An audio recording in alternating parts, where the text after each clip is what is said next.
Some events in life are so special and overwhelming that words cannot describe. We are left simply to experience and feel them. Such is the case for the main character in the graphic novel, The Arrival. A man leaves his family behind to journey to a new country so bizarre, special, and all encompassing that he has no language to tell his story.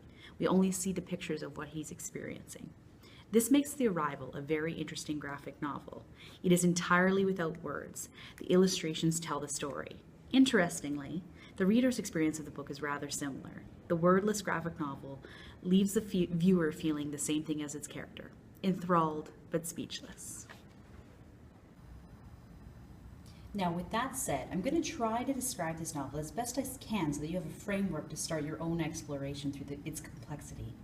The novel is divided into 6 sections: the man leaving his family, traveling to a new land, meeting new people with stories of their own, finding work and security, sending for his family, and finally the reunification of that family in their new home.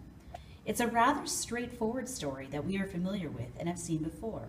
Yet I think that's the point. While Sean Tan, the author, is a Chinese Australian, he keeps the 6 steps of the story to standard ones that many immigrants go through. And to illustrate this point, because, that's what Sean Tan does, is illustrate things, he uses the start and end pages to illustrate all of these different portraits of all kinds of different immigrants,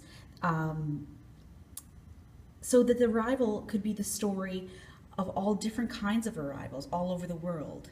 It is the story of your great-grandmother or the story of the student in the class that just arrived in Canada last week. Sean Tan's illustrations of these 6 steps of the journey are anything but familiar though, and I think that's part of the brilliance of this book. The illustrations make us truly feel what it would be like to be in a strange land. Right away on the title page, we are introduced to a new writing script that looks familiar but is unreadable, making us just as lost as the character is as we try to read signs in the new world.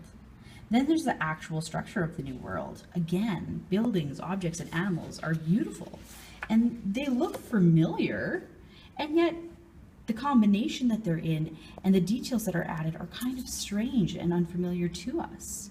And we see as the main character struggles to do things that he did in his old life just because they're done in a new way. He struggles to find his new path. Even things such as his little pet that we see on the front cover and we see here too. We wonder what he is and whether or not he's safe, because as adorable as he is, we've never seen anything like him before. The beautiful illustrations are all about showing how disorientating but fascinating the process of moving really is.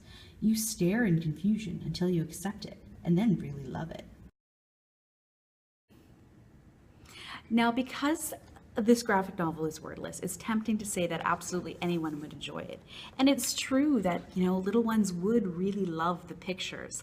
However, because of its complexity, I feel like it actually requires an older reader to really understand the depth of the story, or stories really, because he meets a lot of people along the way that tell their arrival tale as well. So I think it's actually best for a student in grade 9 or older.